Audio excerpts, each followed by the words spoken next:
In the courtroom, the air felt heavier than it had any right to be.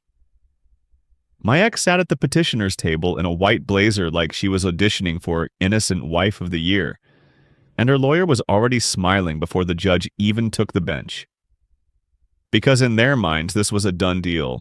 I was the boring, faithful husband with the stable income, and she was the poor, wronged woman who deserved to be paid for blowing up our marriage. Her attorney stood up first and launched straight into it, asking the judge to award her $8,000 a month in alimony plus half. Of everything the house, my retirement accounts. My stock options like she'd put in a single overtime hour to earn any of it. The guy actually said with a straight face that she had sacrificed her best years to support the marriage, and that it would be unfair for her to leave with less do you know. Those family dynamics in which one person can burn everything down and still be treated like the victim. Yes, welcome to my life.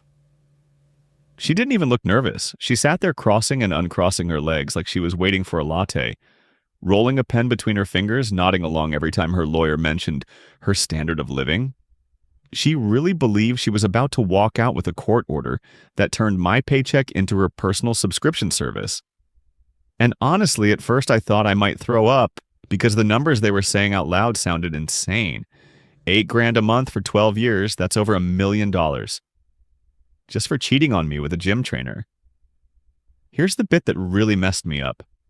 She had the nerve to stare at me like I owed her an apology while her lawyer talked about how I should also cover her legal fees and credit card debt. Those same cards she'd maxed out on girls' trips that somehow always lined up perfectly with his travel schedule flights, hotels, spa packages, dinners, all paid from joint accounts like we were both invited when in reality, I was at home fixing the leaking sink and walking the dog. The real kicker came when my attorney finally stood up and slid a thick binder onto the table.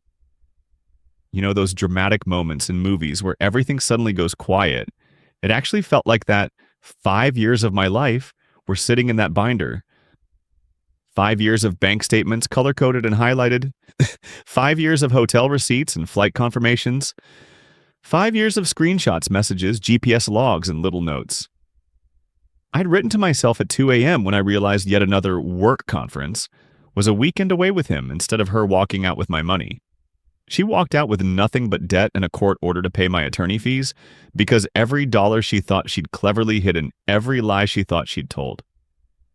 Well enough to gaslight me had been sitting there waiting to be read into the record. The judge didn't just see infidelity, he saw dissipation of marital assets over $92,000 in what he literally called wasteful spending on an extramarital relationship.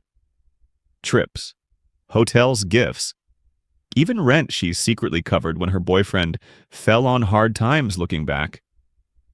I can see how quiet I must have seemed to her after a while. I stopped arguing as I moved into the guest room. I began working later, I said, "Sure, go have fun." And she probably thought I was checked out. Or weak. What she didn't know was that I was playing the longest game of my life, because in my state, adultery and financial waste actually matter when it comes to alimony and division of property. So instead of screaming, I documented instead of confronting. I organized, and instead of trying to save a marriage she'd already buried, I tried to save myself when the judge announced that not only was she getting zero alimony, but that her share of the assets would be reduced by the $92,000 she'd blown. Plus, she was responsible for my attorney's bill. The look on her face was almost worse than the day I first knew she was cheating. Shock, rage, confusion, all fighting for space, while her lawyer stared at the table like it might open up and swallow him whole. It's funny how life works out. Sometimes she walked into that courtroom expecting a lifetime paycheck and walked out, trying to figure out how to pay off a debt she created chasing another man. So here's the question I still ask myself, and I'm going to ask you too. Was I petty for planning this for 5 years, carefully building a case while pretending not to know? Or was it the only way to protect myself from someone who wanted to destroy me emotionally, financially, and then get paid for doing it, whichever side you landed on with that question? The fact that you're still here tells me something about you. You're not just doom scrolling, you're actually into the long, messy stuff. The real relationship disasters, the money traps, the quiet legal warfare that happens years before anyone walks into a courtroom. And honestly, that's exactly what we do here. Do you know those family dynamics in which everyone pretends problems are private until somebody's bank account or reputation explodes on contact? Yes, welcome to my life and welcome to this channel. Because around here we don't stop at "my spouse cheated." We go into how alimony really works, how judges look at bank statements, how 5 years of screenshots can matter more than 5 minutes of screaming. And I want to be straight with you for a second, because this part really matters. YouTube has been moody lately. At first, the channel was taking off. Then after a while, videos like this stopped getting pushed as much. Even though watch time was solid, the stories were stronger and people were actually finishing them. The worst thing is when I pour hours into a story like this and it just dies because the algorithm decides no one wants long form anymore, but you're still here. Which tells me the algorithm is wrong again. The real kicker came when I started seeing that, when a video got a spike of likes in the first couple minutes. Or a burst of comments. Suddenly it woke up and got pushed to way more people, same story, same editing. The only difference was you and people like you tapping a couple buttons. So I'm going to ask you for something simple. If you want more stories where cheating spouses think they're about to cash out on alimony and instead walk away with debt and a court order to pay legal fees, hit subscribe right now, tap. So this video doesn't vanish into the void and drop a comment. Because that part actually talks to the algorithm and to make it easy. Tell me this: would you confront a cheating spouse the second you knew? Or would you do what I did? Quietly build a case track. The hotel charges, the work trip flights, the late night Venmo transfers, and then drop it all at once when it actually counts. I tried the emotional confrontation route in my head 1,000 times. But looking back, I can see how walking in with 5 years of organized proof was louder than any argument. I could have screamed in the kitchen at 2 a.m. Here's the bit that really messed me up. When I started this channel, I thought it was just me and my crazy situation. But the comments are full of people who've done the same thing. Documenting adultery, keeping copies of every credit card statement, learning what marital waste means and how a judge can treat affair spending as debt you don't have to carry. It's funny how life works out. Sometimes you think you're alone, and then this weird little community shows up that actually gets it. So when you comment and subscribe, it's not just support the creator stuff. It's what lets us keep making deep dives into real cases. The quiet 5-year plans, the legal strategy, the financial forensics. Instead of just surface-level drama, your engagement is literally what keeps this little corner of the internet alive for people who prefer smart, patient revenge over throwing plates. All right, enough meta talk. Let's rewind 5 years before that courtroom day to the night I realized my marriage wasn't just broken. It was being weaponized against me, and I had a choice: explode once or start building a war chest of evidence. So, before we get to 5 years of spreadsheets, screenshots, and a judge reading my wife's hotel receipts out loud, you need to understand this part. At first, my life looked painfully normal. I'm a 38-year-old guy, we'll say Midwest US, mid-sized city. Boring enough that the biggest scandal is usually someone's mailbox getting taken out by a snowplow. I'm changing a few details because technically this whole mess is public record now, and I'd rather not have my coworkers recognizing themselves in the comments, but the bones of it are exactly what happened. Do you know those family dynamics in which everyone assumes the quiet, responsible one will just keep everything together? Yes, welcome to my life. I was that guy in my marriage too.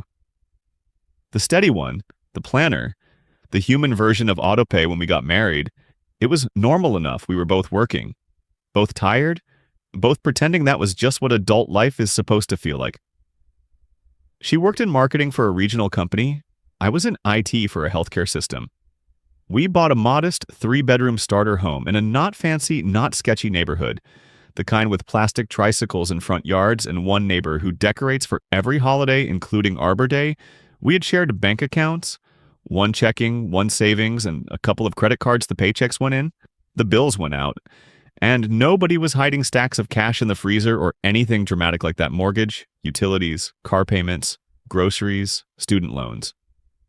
It all just kind of blended together into this monthly blur of us money instead of yours and mine. Our arguments were the Costco-sized version of basic married people problems, who's doing more chores. Why did your mother say that to me again? Why is your brother borrowing money from us when he still owes the last loan? Nothing that screamed, this will end in a 5-year legal chess match. And your browser history being quietly printed at 2 a.m. And it wasn't all bad, honestly. That's what made everything sting.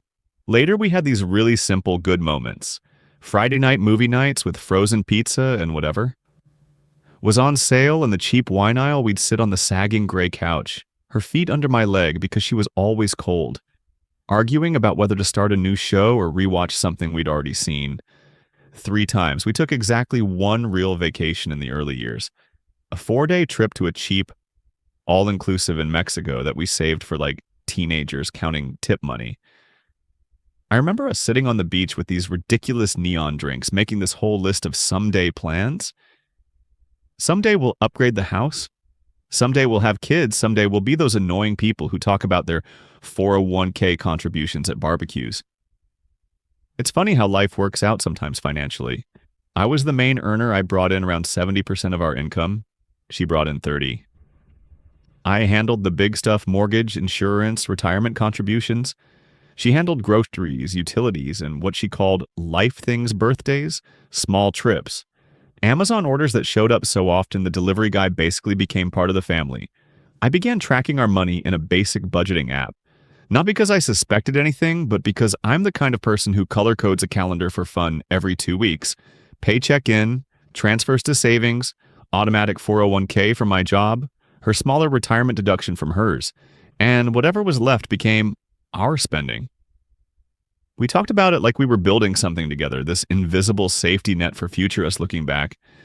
I can see how naive that sounds now. The worst thing at that stage was that I assumed transparency because I could see the accounts. I thought that meant I could see the truth. I tried to be that responsible husband who says things like, we're in this together, and actually means it. Here's the bit that really messed me up. All the tools I set up to feel safe. The shared logins, the automatic statements, the neat little folders in my email, they would eventually become the exact tools I used to prove marital waste in court. But back then, they were just boring adult life. The real kicker came when I realized that the same joint account I happily paid our Netflix bill from was also quietly paying for things I didn't know about yet. Hotels I'd never stayed in, dinners I'd never eaten, rides in cities she was supposedly not visiting. But at that point in the story, 5 years before the courtroom, I had no idea I was living inside a future case file. I was just a guy in a normal enough marriage, logging into our bank app on a Tuesday night, completely unaware that one line item on that screen would be the first hairline crack in everything. And that first crack started with something so small, so easy to dismiss, that most people would have scrolled right past it. You'll see what I mean when I tell you about the charge that finally made me stop, stare, and take a screenshot instead of just paying the bill. It was a $189 charge. Not a diamond necklace, not a plane ticket to Paris, just a mid-range hotel in a business district we had no reason to be near on a random Thursday night. At first I thought it was fraud. I actually zoomed in on the bank app like that was going to change the numbers. Merchant name, date, time. 11:42 p.m., my name on the card. Her usual work city, but the wrong side of town. You know when your brain starts quietly stacking facts before your heart has caught up? That was me, sitting at the kitchen table with the glow of my phone and this tight, buzzing feeling in my chest. She was in the shower when I saw it. Steam coming out from under the bathroom door, her playlist going like any other Tuesday night. And do you know those family dynamics in which one person's version of reality always wins no matter what the evidence says? Yes, welcome to my life. I could already hear her voice in my head. You're overreacting. It's work. You're being paranoid.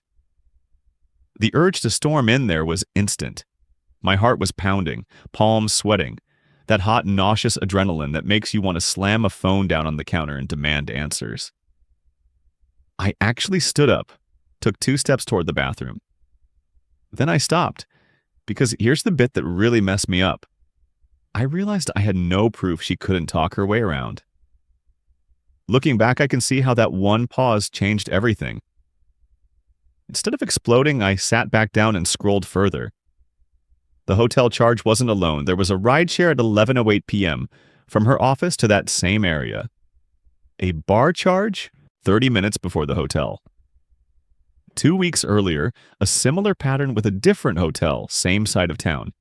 It was like watching a time lapse of my own humiliation appear in transaction form.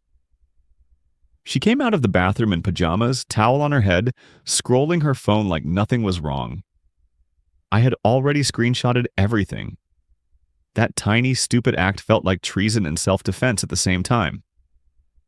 I held up my phone. "What's this hotel?" She didn't even blink at the name. That was the worst thing. No confusion, no, wait, what?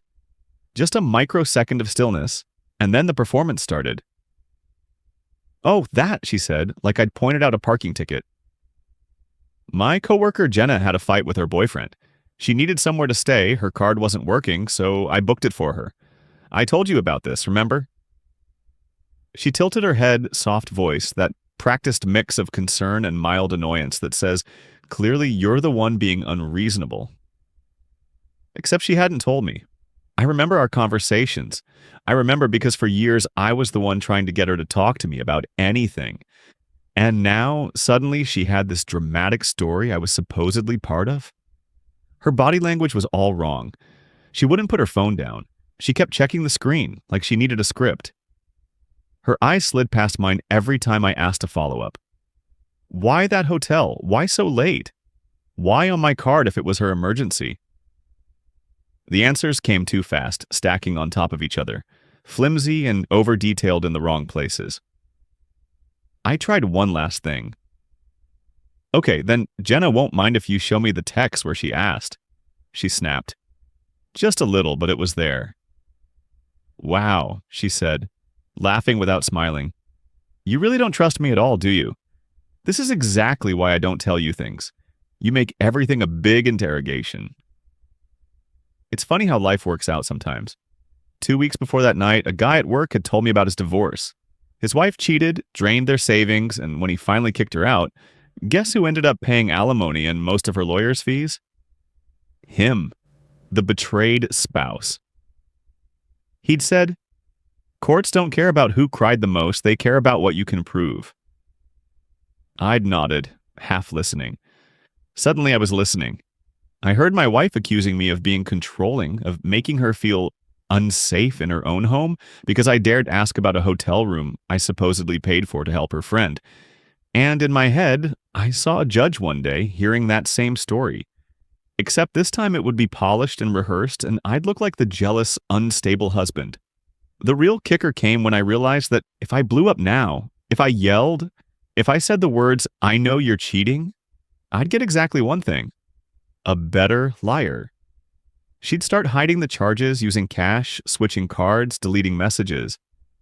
I'd lose the only advantage I didn't even know I had yet, so I did something that felt completely unnatural to me. I let it go, out loud anyway. I took a breath, forced my shoulders down, and said, "Fine. If you say it was Jenna, okay."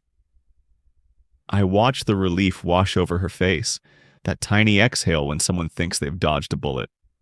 She went back to scrolling. She thought the conversation was over, but that was the night I began a different kind of conversation. With a second phone, with cloud backups, with printed bank statements that didn't go in the kitchen drawer but in a box in my office at work. With a quiet, cold part of myself that decided very calmly that emotions could wait and documentation could not. Looking back, I can see how that first screenshot was the opening move in a 5-year game she didn't even know we were playing. And the next charge I found, the one that proved the hotel wasn't about Jenna at all, that one didn't just crack the marriage. It gave me the roadmap to make sure she'd never see a cent of alimony. That roadmap turned into my second job. Not a fun side hustle, not some passion project. A quiet, obsessive late-night internship in Divorce Law 101 while the person snoring next to me thought she was playing me. It's funny how life works out sometimes. The night she lied about that work dinner, I was on my phone under the covers Googling words I never thought I'd care about. Alimony, fault, dissipation of assets, adultery in our state. Do you know those family dynamics in which one person just assumes the system will protect them because they're the victim by default? Yes, welcome to my life. At first, I actually thought cheating alone would be my golden ticket. Then I started reading actual case summaries. Over and over, judges saying some version of, "We don't care who slept with who, we care who spent what." That was the first mental pivot. Cheating might not kill alimony, but using marital money to fund your little romance? That could. So I began treating Google like a free law library. I read about how hotels, flights, gifts, even fancy dinners could count as wasting marital assets if they were for an affair. I learned that judges love boring things: dates, amounts, patterns, timestamps, not dramatic speeches, not "she ruined my life." Cold numbers. The worst thing was realizing how many people lost in court because they had outrage instead of receipts. Looking back, I can see how that scared me straight into becoming my own paralegal. The war chest started small. One shared credit card. I downloaded the full PDF statement instead of just checking the balance. I saved it to a folder on a password-protected drive with the most boring name I could think of, then backed it up to a thumb drive I kept at work. Every month, same ritual. Download, save, backup, highlight. I turned into a highlighter addict. A $287 hotel charge 2 towns over on a Tuesday she was working late. A $96 dinner at a restaurant we had never once gone to together. A random $450 boutique purchase in a city she only ever visited for conferences. After a while, I wasn't just circling charges. I was building a story. I created a spreadsheet because of course I did. Columns for date, merchant, amount, excuse she gave me, and what I later figured out it really was. I color-coded it. Hotels in red, flights in blue, restaurants in green, random gifts in yellow. It looked insane, like a very petty rainbow. My lawyer would later call it beautiful. And it wasn't just money. Here's the bit that really messed me up. How easy it was to document her life without her noticing, because she assumed I was too trusting or too stupid to look. Screenshots of text that popped up on her smartwatch when she set it down. Photos I took of her car parked overnight outside his apartment building when she said she was too tired to drive home after drinks. One time, early on, I hired a PI for a weekend conference trip. He sent time-stamped photos of them checking into a resort, holding hands at the pool, kissing in the hotel bar. I saved every single image in that same boringly named folder. I synced all of it with tech she never thought about. Our shared phone plan? That gave me location history and call logs. Her Instagram and Facebook? Public check-ins that lined up a little too perfectly with mystery charges. Girls' night. At the exact rooftop bar where we had a $182 charge. A solo self-care weekend in the same city as a $640 flight she definitely didn't take alone. Guess who was tagged in the background of one of her friend's stories? Arm around her waist? Living with that knowledge was its own special kind of hell. You ever eat dinner across from someone, listen to them complain about being so stressed, and nod along while you know they spent $380 of your joint money on a hotel room the night before? I did. For years. I slept in the same house, sometimes the same bed, next to a woman I was quietly preparing to destroy in court. I tried not to pick fights. I tried not to show that I knew. I smiled for photos, went to family events, paid bills, all while this invisible file grew heavier. The discipline wasn't heroic. It was survival. Every time I wanted to scream, I'd open the spreadsheet instead and add another line. Every time she accused me of being distant, I'd think, if only you knew how close I am to your bank history. The real kicker came when I ran a simple total after about 3 years. Hotels, flights, dinners, gifts, random Ubers to and from his place. The number was already over $27,000. By year 5, it was deep into the tens of thousands, Every dollar tied to a date, a place, a piece of evidence. Judges don't care about vibes, they care about proof. So I kept my head down and kept collecting. 5 years of statements, 5 years of screenshots, 5 years of pretending. Didn't know. And all of it was just sitting there, quiet and patient, waiting for the day she'd finally try to cash out on the marriage she'd already emotionally left. When that day came, she walked into it thinking she was the one holding all the cards. She had no idea I'd been building the deck. And the first time my lawyer slid that thick binder of evidence across the table during negotiations, the look on her face said everything. But that part, that's where things finally stopped being quiet. That binder on the table was the loud part. Before that, everything I did was quiet. After that first meeting with a lawyer, I went home feeling like someone had handed me a manual for a life I didn't know I was already living. He didn't promise revenge or some movie-style takedown. He just said, if you stay, protect yourself. Start today. Don't announce it. So I did what I always do when I'm backed into a corner. I began organizing. Step 1 was painfully simple. I opened a separate individual bank account in my own name. No joint access, no shared logins, nothing that popped up on the kitchen counter mail pile. New direct deposits? They started going there. Raises, bonuses, side gigs I picked up? Straight into the quiet account. Our old joint account stayed exactly where it was. Like a stage set, I wasn't allowed to move. Do you know those family dynamics in which one person is allowed chaos while the other has to be the stable one holding the whole thing together? Yes, welcome to my life. I couldn't suddenly become mysterious with money or she'd smell it a mile away and run to a lawyer first, crying financial abuse. So I kept the surface spotless. Mortgage paid on time. Utilities on autopay. Groceries, gas, kids' stuff, all still flowing through the joint account like nothing had changed. Here's the bit that really messed me up. I was essentially budgeting for 2 realities at once. The marriage she thought we had, and the exit I knew was coming. I'd sit at the table with my laptop open, bills in one window, my private spreadsheet in another, making sure the joint account looked normal, while my actual safety net grew quietly in the background. She'd walk by, glance at the screen, maybe complain about how broke we were, and I'd just nod. To make it work, I had to create money out of thin air.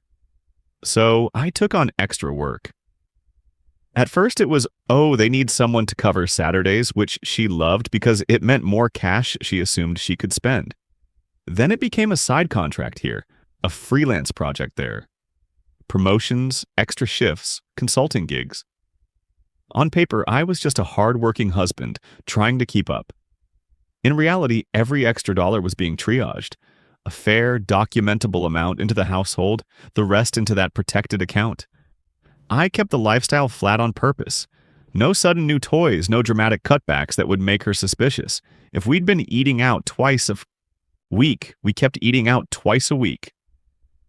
The difference was I'd quietly swap a date night at a pricey restaurant for a mid-range place and skim the difference into savings. 20 here, 50 there, a tax refund she never asked about. Boring, unsexy moves that added up over years. Looking back, I can see how surreal it was. She was out there burning through money like it was endless, and I was at home clipping digital coupons and building pivot tables. The worst thing is, she thought that made her the fun one, and me the responsible buzzkill. That's when my lawyer explained something that changed how I saw every one of her little adventures. Marital waste. Or dissipation. In simple terms, when you're married, the money either of you earns is marital. If one spouse secretly spends that shared money on an affair, hotels, flights, gifts, dinners, whatever, the court can treat it like they already spent their share of the pot in advance. It's funny how life works out sometimes. All those romantic hotel charges and surprise trips she thought were her private little fantasy, they became line items in a spreadsheet labeled "her half already gone." So while I was making sure the lights stayed on and the kids had shoes that fit, I was also quietly tagging every suspicious charge, every cash withdrawal before her girls' weekends. Not to blow up her phone, to hand a judge a neat, color-coded picture of exactly how she'd treated our marriage like an ATM for her affair. Every so often, she'd lean back on the couch, glass of wine in hand, and joke, "Careful, or I'll divorce you and take half. I'd be set for life." She'd laugh. Sometimes she'd say it in front of friends. Guess who was always the punchline? The real kicker came when she said it one night while I was literally balancing the joint account and my private one side by side. She smirked. "You know I'd clean you out, right?" And walked away, humming. She had no idea that if she ever pulled that trigger, she'd be the one holding the empty gun. And as my quiet account balance climbed and her paper trail got longer, I stopped being afraid of that joke. I started waiting for the day she'd actually test it. She thought she was going to finally pull the trigger and watch me fall, but by the time she actually did it, I was the one waiting for the recoil. It happened on a Tuesday because of course it did. Not some dramatic Friday night blow-up, not a holiday meltdown. Just a random, aggressively normal Tuesday where she came home from yoga in full makeup, carrying a manila envelope like it was a bouquet. She was weirdly cheerful, humming the same little tune she used when she'd transfer money out of our joint account. She set the envelope on the kitchen island and did this fake sad head tilt. "We've grown apart," she started, like she was reading from a script. "You've been so distant. I think we both know this. Marriage isn't working. Do you know those family dynamics in which one person gets to rewrite history in real time and everyone is just expected to clap along? Yes, welcome to my life. Just swap out family for marriage.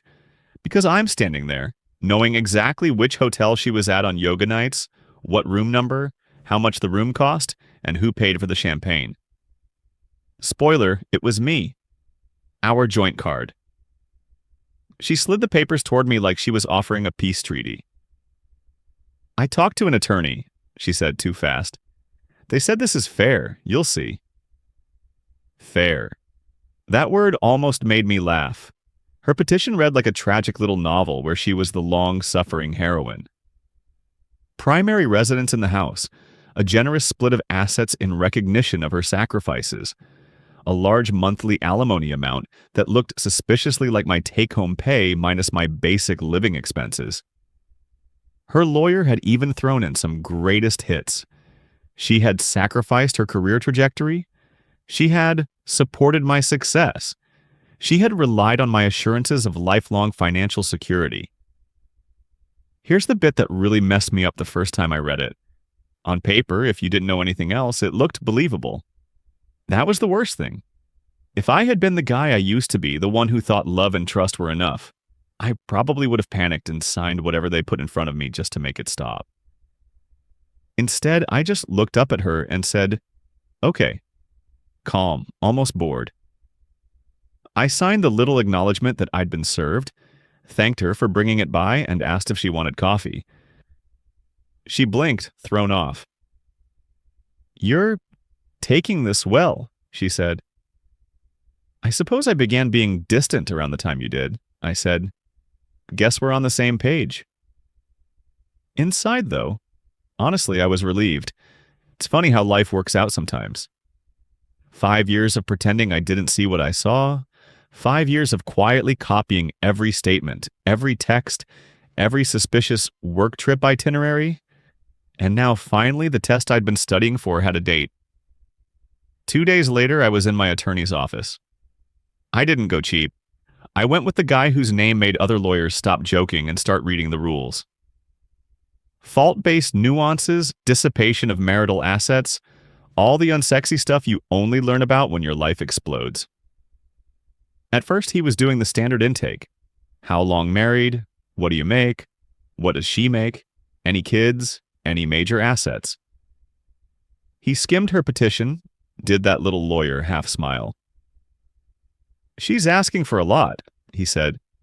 "Alimony, primary in the house, attorney fees, claims she sacrificed her career for yours. Do you know those family dynamics in which one spouse just forgets the parts where they were swiping the card at hotels?" I just reached down and put the first binder on his desk, then the second, then the third, 5 years in chronological order, text screenshots, bank and credit card statements with affair-related charges highlighted, PI reports, GPS logs, a spreadsheet with every dollar she spent on her affair totaled by month with notes.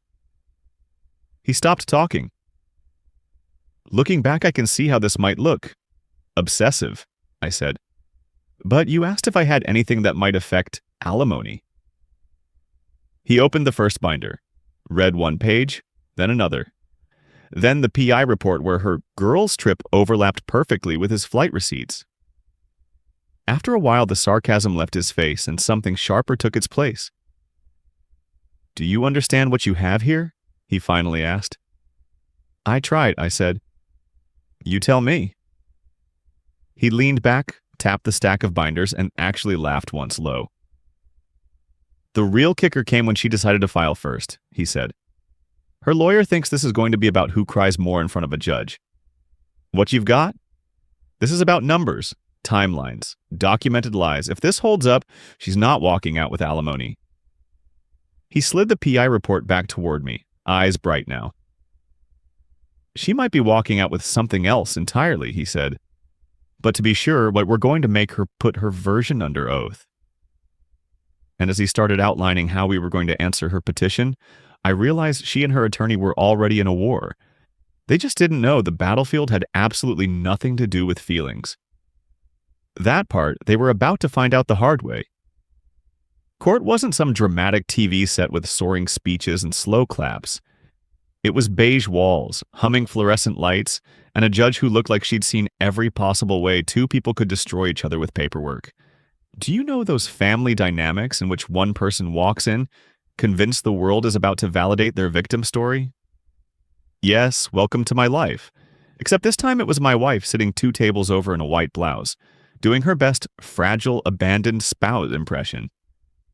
At first, her attorney came out swinging with this whole narrative about how she had sacrificed her best years, how I was emotionally distant, how she had no realistic earning potential, and needed alimony to maintain the marital standard of living. It was like watching someone read fan fiction about my life. She even dabbed at her eyes at one point, and I watched the judge's face. Polite, neutral, bored. This woman had heard it all. What she hadn't heard yet was what was in my lawyer's bag. Here's the bit that really messed me up the first time my attorney explained it to me. In our state, adultery itself doesn't automatically kill alimony. The court doesn't care who slept with who as much as YouTube comments think it does. What they care about is money, specifically what they call dissipation of marital assets. In normal language, if you take shared money and burn it on your side relationship, hotels, flights, gifts, secret dinners, that can be counted against you when it's time to divide things and talk support. Looking back, I can see how important that little distinction was.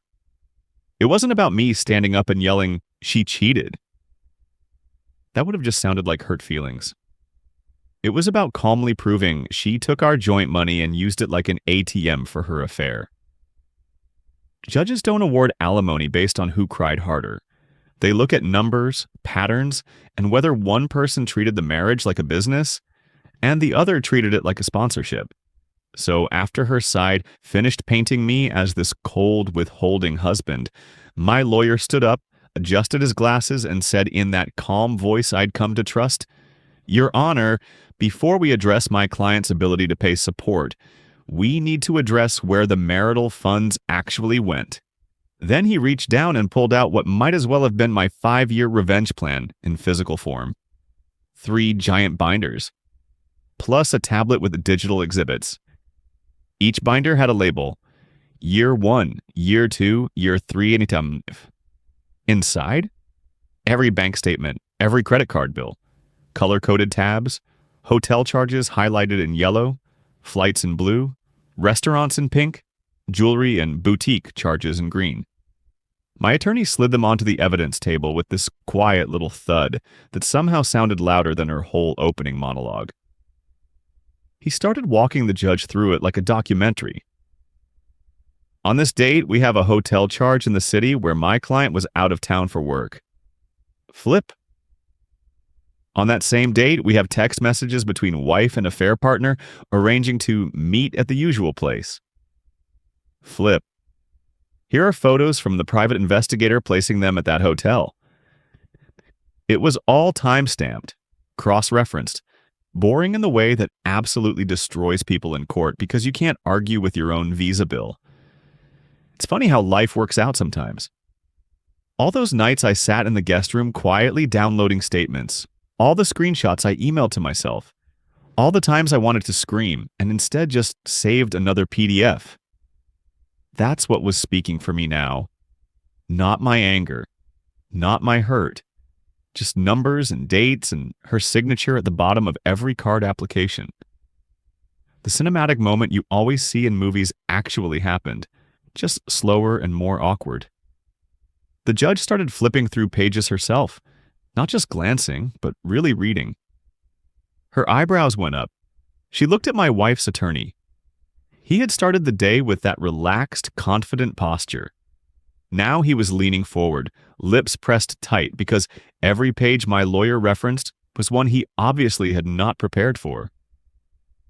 And my wife? The worst thing was watching her face change in real time. At first she had that soft, injured look like she was waiting for the judge to rescue her. Then, confusion as she realized how specific the charges were. Then full-body panic when she understood I hadn't just found out recently. I had known for years. I had watched every weekend trip, every girls' night, every work dinner get paid for with money that was supposed to be ours. The real kicker came when the judge stopped my lawyer mid-walkthrough, turned to her side and asked very calmly, "Counsel, were you aware of this pattern of spending from your client?" The room went dead quiet. Her attorney stammered something about needing time to review and context, and the judge just kept her eyes on him, then on my wife, like she was weighing exactly how much of this was ignorance and how much was a straight-up lie. From that point, the energy in the room flipped. We weren't talking about poor abandoned wife anymore. We were talking about a documented multi-year pattern of using marital funds to finance an affair. My lawyer tied it up with a neat bow, totaled the highlighted charges, showed how that money could have gone to savings, retirement, or paying down the mortgage, and then calmly asked the court to treat that amount as her separate responsibility. When the judge finally ruled, it was almost anticlimactic.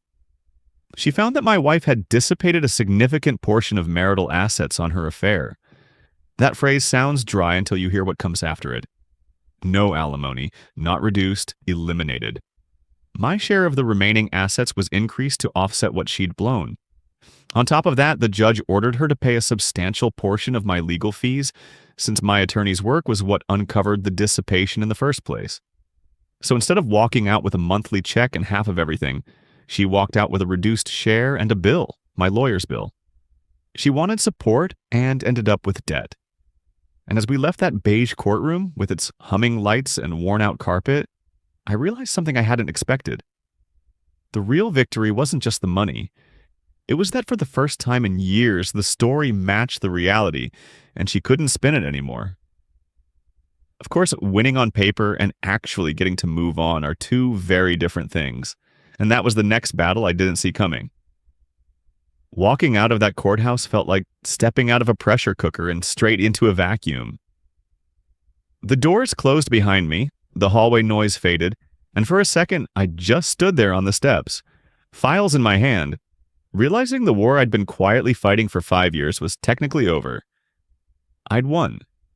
She wasn't getting alimony, she was getting debt. And yet my chest felt weirdly hollow. It's funny how life works out sometimes. You think the big moment is going to feel like fireworks in a victory parade, and instead, it feels like standing in the ruins of a house you already knew had burned down years ago. The judge's signature just made it official. Our marriage hadn't been real since the first lie I caught and pretended not to see. Looking back, I can see how I'd been grieving it in slow motion the whole time. I walked to my car like I was moving underwater. No dramatic soundtrack, no slow clap, just the sound of my own footsteps on concrete, and that cheap manila folder with 5 years of my life inside it. Vindication is real, don't get me wrong. Knowing the court saw through her act, saw the affair, the financial waste, the fake victim routine, that mattered. But right under that was exhaustion so deep I felt it in my bones, and this weird grief for the guy I used to be before I learned how to live with a liar. Her reaction in the courtroom had been predictable. At first, she did the shocked, wounded thing, like she couldn't believe the judge actually believed my documentation over her tears. Then the anger kicked in, and she muttered that I was vindictive, that I'd been planning this the whole time, which honestly was the first completely accurate thing she'd said in years. Do you know those family dynamics in which one person rewrites history on the spot and expects everyone to nod along? Yes, welcome to my life. The real kicker came when the judge went through the numbers out loud. No alimony. Her half of the marital assets reduced by the money she'd blown on hotels, flights, and gifts for her affair. Responsibility for a chunk of my legal fees. You could see it hit her that this was not the financial upgrade she and her boyfriend had been banking on. She kept shaking her head like if she disagreed hard enough, the math would change. After court, she did try to contact me. Angry texts about how I'd ruined her. Long messages about how I should have just divorced like a normal person and let it go. I didn't respond. Guess who suddenly stopped being so present once he realized she wasn't walking away with half my paycheck? And a monthly alimony check. Her affair partner. From what I heard through mutual friends, his enthusiasm dropped right around the time wage garnishment entered the chat. Practically, the fallout was pretty straightforward and brutally unromantic. I kept the house, but I refinanced it in my name and cut her a very precise, very reduced check for her share, minus the documented marital waste. The court ordered her to pay back a set amount over time, with a payment plan and automatic garnishment if she forgot. My lawyer's bill?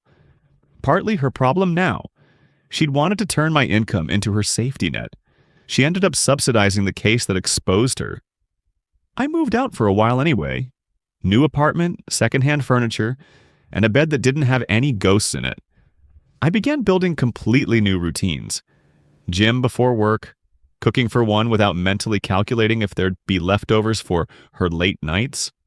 Weekends that didn't revolve around pretending I didn't know where she really was. I tried therapy, which, honestly, I should have done years earlier. Sitting in that office saying out loud, "I stayed and collected evidence instead of leaving," sounded colder than it had felt at the time. Here's the bit that really messed me up. The long game works, but it changes you.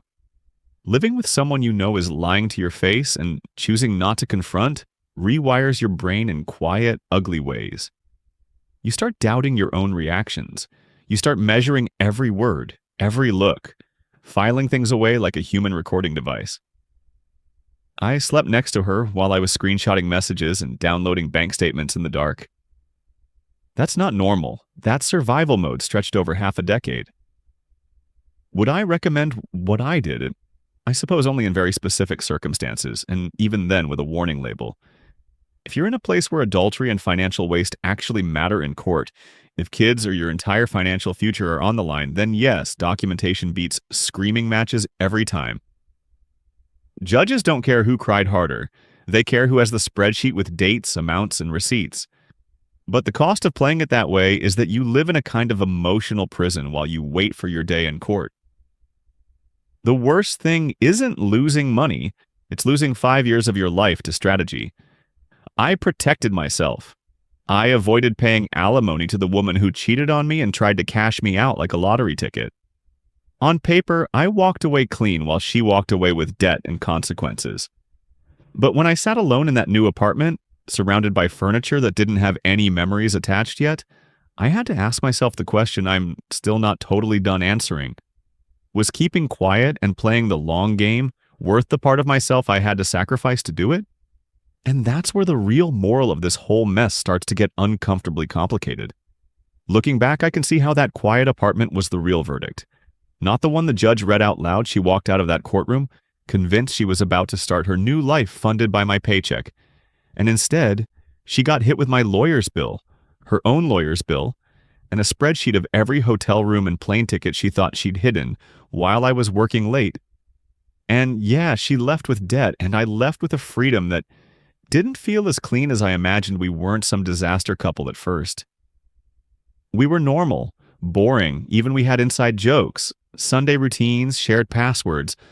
All of it. Then came the first lie, that random Thursday girls' night that didn't match the Uber receipt, and the perfume that didn't smell like hers. I didn't explode, I didn't throw her phone or kick her out. I moved into the guest room, I got quiet, and I began doing the one thing that actually matters when love breaks and lawyers get involved. I documented everything. Do you know those family dynamics in which one person is so sure they'll be believed that they stop even trying to hide? Yes, welcome to my life. She got sloppy. I got organized for 5 years. I pulled bank statements, copied credit card bills, downloaded phone logs, saved screenshots when her work trip lined up just a little too perfectly with a charge for a boutique hotel in another city. I didn't scream I made folders when she bought him gifts with our joint card. I highlighted them when she flew to see him. I printed the itinerary and paper-clipped it to the airline charge. Here's the bit that really messed me up. Emotionally, I was dying inside. Legally, I was building a fortress because, in my state, adultery and marital waste actually matter. If you can prove that your spouse used marital money to fund their affair, the court can treat it as dissipation of assets. That's not about feelings, that's math. And judges like math more than they like dramatic speeches. So when she finally served me, all confident and smug, demanding alimony because I made more and she sacrificed her career, guess who walked into court with 5 years of receipts, timestamps, and a calm lawyer instead of a broken heart on display? She thought she'd walk away with half in monthly checks. Instead, the judge looked at the numbers, saw tens of thousands burned on her boyfriend, and used that to wipe out her alimony claim and load her side with the debt she'd created. The real kicker came when the judge basically said in polite legal language, "You don't get paid for cheating with the joint account." So what do you do with that? If you're watching this right now, maybe you're where I was at first. Would you have confronted her immediately, blown it all up that first night, thrown the phone on the floor and walked out? Or would you have played the long game like I did? Stayed in the guest room, quietly pulled statements, learned your state's divorce laws before making a single big move? Do you think it was cruel to let her walk around for years thinking she'd get alimony? Or was it just self-defense in a system that only responds to evidence? Honestly, I still go back and forth. Is it fair that marital waste can erase alimony on paper? It makes sense. Emotionally, it feels brutal. She did cheat. She did spend our money on it. And the judge just balanced the ledger. But a part of me wonders if I became a little bit like her, just in a different way, treating our marriage like a long, slow case file instead of something that had already died. I'm curious what you think, not in a team me, team her way, but in a real, messy, human way. Would you call what I did strategic or vindictive if you've been through cheating or divorce or walked into court thinking one thing and walked out blindsided by the result? I really want to hear your story. Drop it in the comments. Argue with me. Argue with each other a little. If you have to, sometimes the only way to process this stuff is to see how other people survive their own versions of it. If stories like this help you feel a little less crazy about the way money, betrayal, and strategy collide, don't just click away like subscribe, turn on notifications, all the classic YouTube things, because this isn't the last time someone's perfect plan blows up in a courtroom. Next up, I've got a story about a guy who tried to hide an entire second family with a secret bank account. And let's just say the judge found it in a way no one expected. You might think this one was wild. But the next person's idea of getting away with it makes my 5-year plan look almost gentle.